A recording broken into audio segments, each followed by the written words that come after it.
So, life update. I moved to Paris, France. My kitchen is quite literally in this box. We've got a lot to talk about, so let's go inside.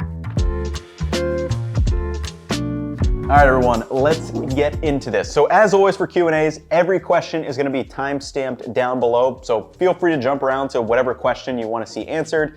But in general, we're gonna talk about kind of why I moved to Paris in the first place, then go over your kind of quicker questions around Paris, like do I speak French, you know, the traveling process and all that. Then we'll do a couple questions, kind of non-related.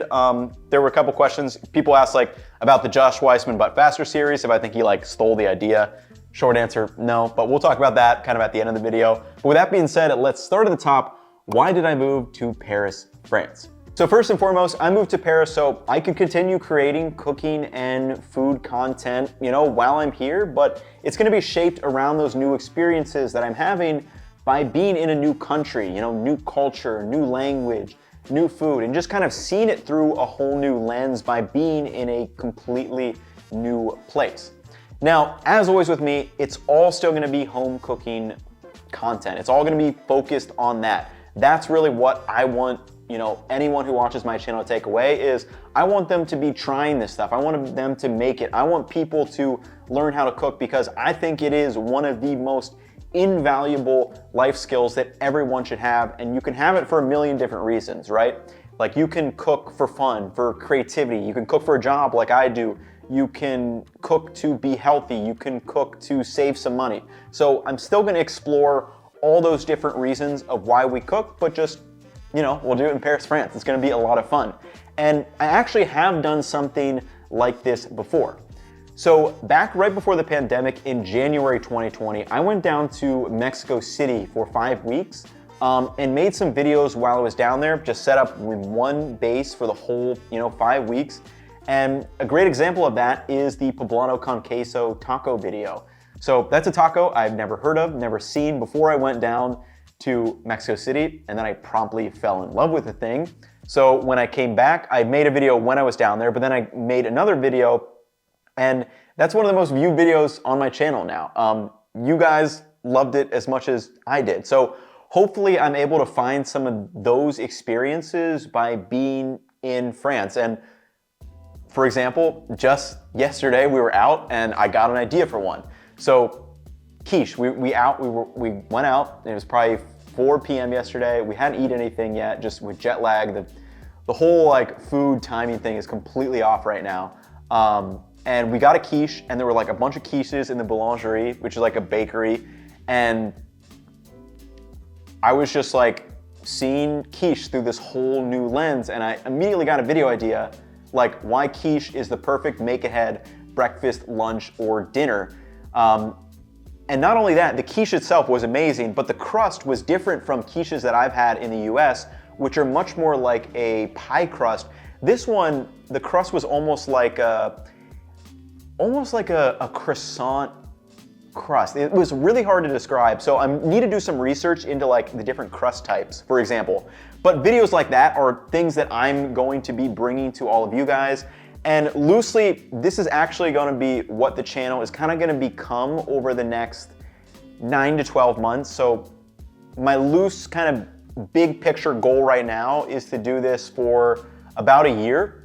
So 3 months in Paris, we'll probably travel in and around to maybe other cities in Paris, maybe another country or two, but really focused on primarily a home base in Paris where I feel like I'm kind of living here a little bit more rather than like feeling like I need to move around to city, to country to see everything I can see in like the littlest amount of time possible. I like that slow travel concept, which has kind of been popularized over the past couple years, I would say.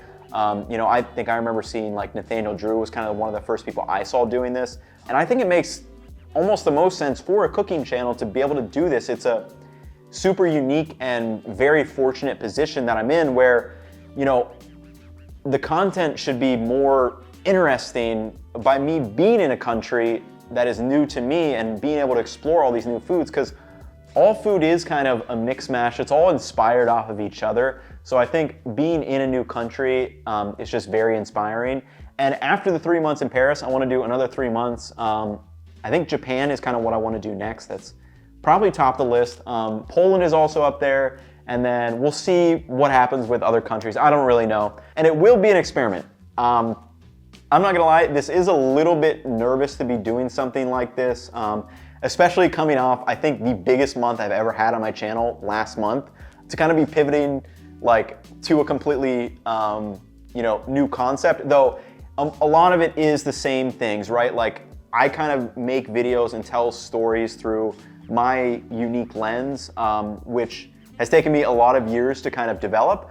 But so you're not gonna expect like anything wildly different. It's still gonna be the same kind of concepts, the same kind of learnings about food and all of that stuff. So don't worry about any of that. It's not gonna like transform into this completely new channel, but for me, I think it's gonna be a lot more interesting, a lot more applicable, because I can show exactly where I was inspired from, which I think is super cool about food.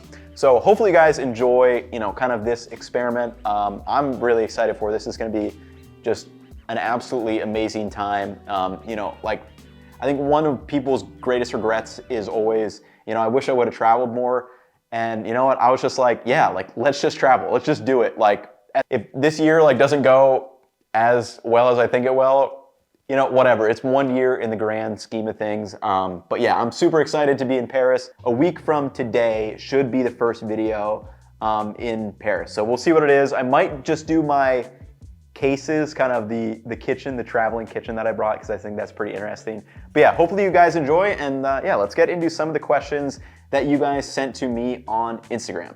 So I'm gonna combine two questions for this first one. Dalem asked, what was your moving experience like? And then we also got, how much did it cost to move your equipment? So my moving experience was actually quite seamless and pretty easy. Luckily, I got a short-term lease in Raleigh back in August after I moved from California. So I'd already pared down a lot of my stuff, and I knew that I was planning to travel starting in March. Initially, I was gonna travel in August, but with pandemic and COVID, it was just a little bit, I was just like, I don't know if I should do it. So I kind of pushed it off for 6 months. So I already had gotten rid of a lot of stuff. So really, I just needed to clear out my apartment. Most of my friends in Raleigh luckily have houses and they have space. So they took like the beds, the desks, and like the couple of furniture items I did have. Then other than that, it was just packing everything up and kind of condensing everything down. So what I actually brought with me was 2 check bags, carry-on, and a camera backpack. And then my brother is also traveling with me. He has a backpack as well and a carry-on. So, but each of our tickets came with 1 check bag for free. So we actually didn't have to pay anything to get any of this stuff over here. Both the checked shell cases both weighed exactly 50 pounds. I weighed them out before we got to the airport and all that. So we were smooth sailing through there. We didn't have to pay any extra charges. And then getting through customs and all that, I was a little nervous because I actually did bring my induction burner. No issues with that. And then I was a little nervous too about vaccinations. So like we had all our forms, with the 2 initial shots and the booster. But like we were asked once about it, but never actually had to show it. And we literally just cruised through. So like that was easy. And then once we got here, we did get vaccine passes that you can use in France. Basically, you just go to a pharmacy, you pay like 36 euros, I think. Give them your vaccine records, they look them up, and now we have like QR codes on our phone. So like anywhere, if we need to show that we're vaccinated, it's just a QR code, which is super nice. So yeah, the whole moving, traveling experience was honestly very easy, and yeah, it went absolutely seamless, which is very rare, I feel like, so it was pretty great. Next, a lot of you asked this question, and will you be doing a collab with Alex French Guy Cooking? So we don't have anything set up. I haven't reached out to him yet, but I'm gonna say yes, 100%. I really do want to. I just need to reach out to him, and then hopefully we can, schedule something. Like I said, I'm here for 3 months, so if it doesn't happen, like that's on me for not making it happen. So yes, 100%. Alex, if you are watching this, I'll probably send you a DM today or tomorrow or something. So if you happen to be watching this, let's get the collab rolling. I think it'll be super fun. So yes, we're gonna make it happen. So for the next question, again, I'm gonna combine a couple here. Many of you asked, do you speak any French? And then Hanley also asked, how's the language barrier so far? So no, I don't speak French. I just started to take a couple of lessons like on a phone app of talking.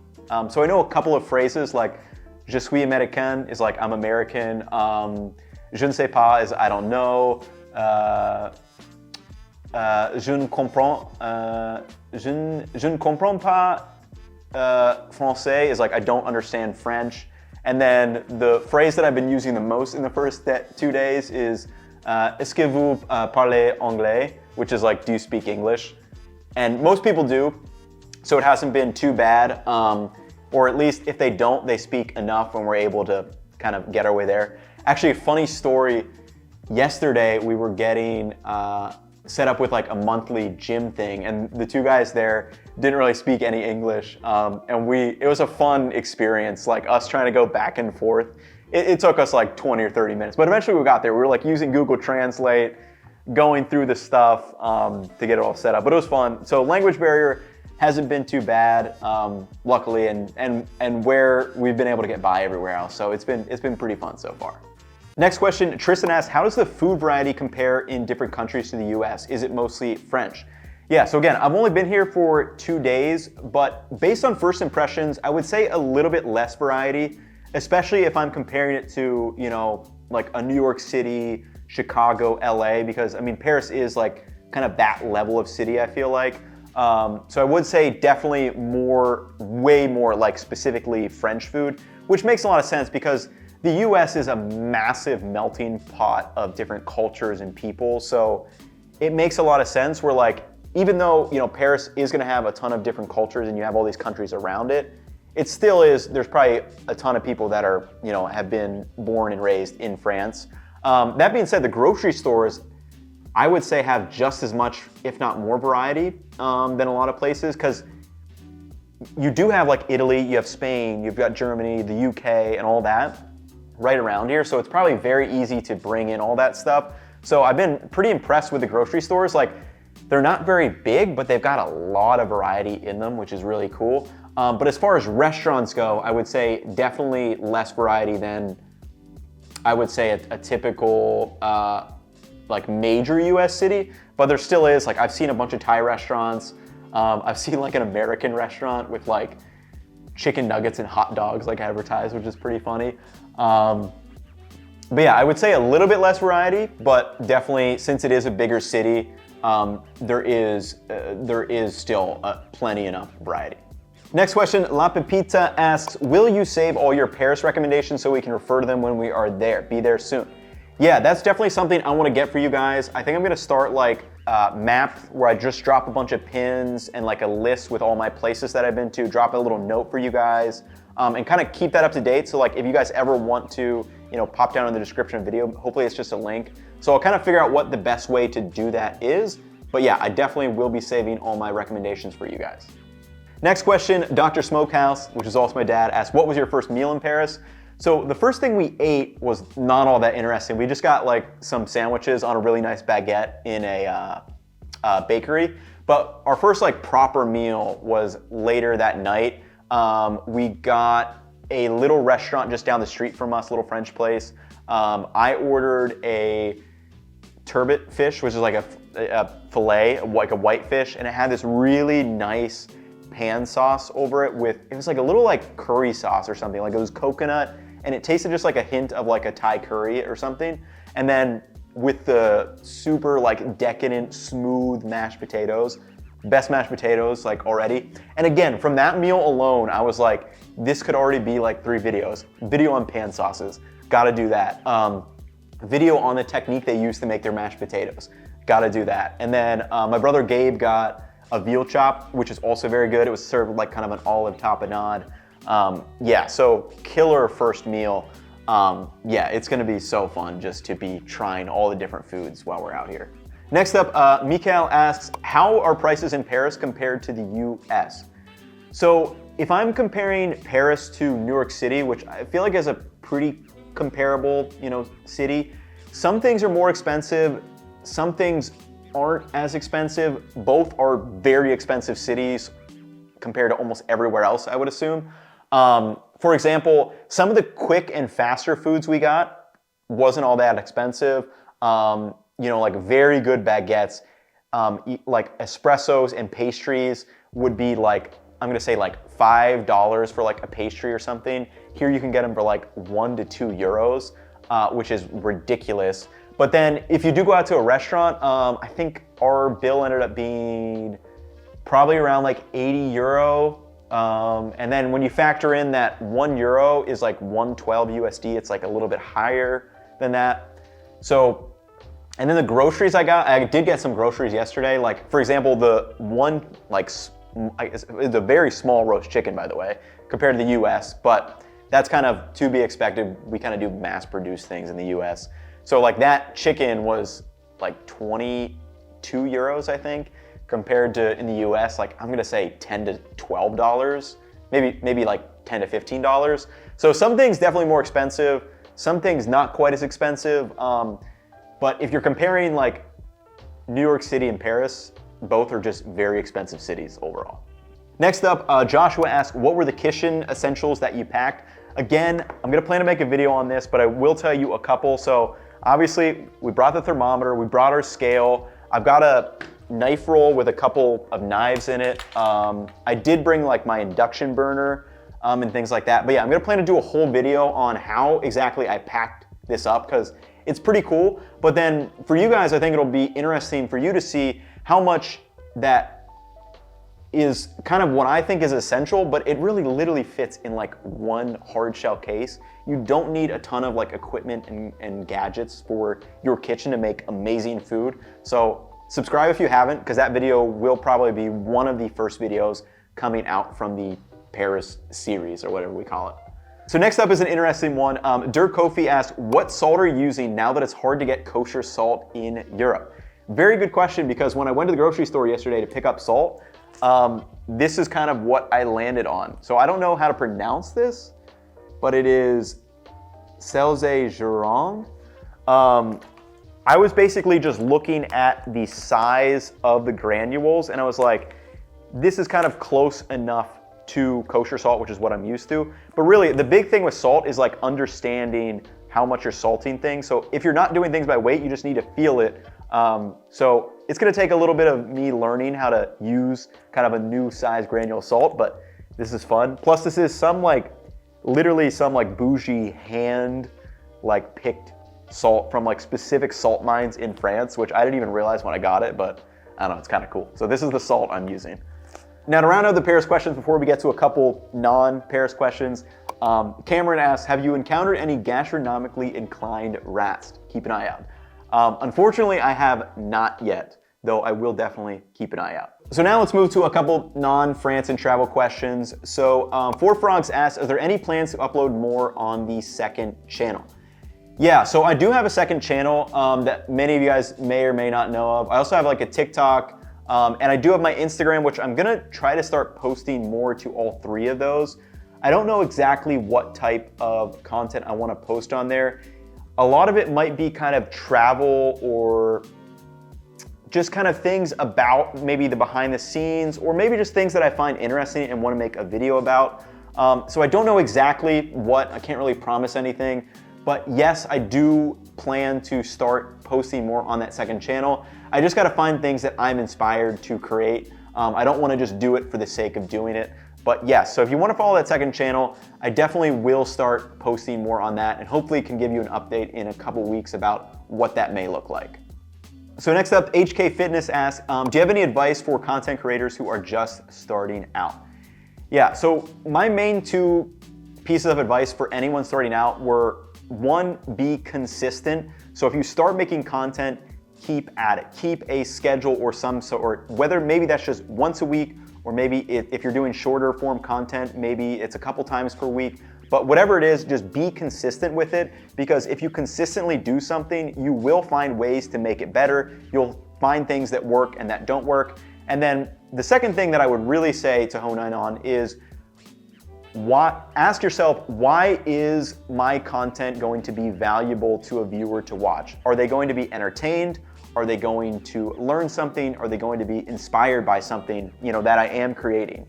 And I think that's one of the biggest pieces that you need to ask yourself and figure out, So for me, if you look at the early stages of my video, I didn't really have much focus and direction on that. I kind of just made any cooking video that I was interested in. I was like, oh, I'll make a video on this, make a video on that, and kind of just went through that. But then once I started to think about what value am I actually, like, why do I want to make videos? What value do I want to deliver to people? And for me, I want to inspire more people to cook. Like, that's the basics of it. And then there's a million ways that I could do that. I could make entertaining videos, I could make educative videos, I could make, you know, one of those types. And for me, I'm more interested in kind of education, technique, learning, you know, science, food science and things like that. So that's kind of my route that I took to, you know, inspire more people to cook, which is ultimately what I want to do with this channel. So that's what I would do, is be consistent and ask yourself, what value do I deliver to the person watching my content,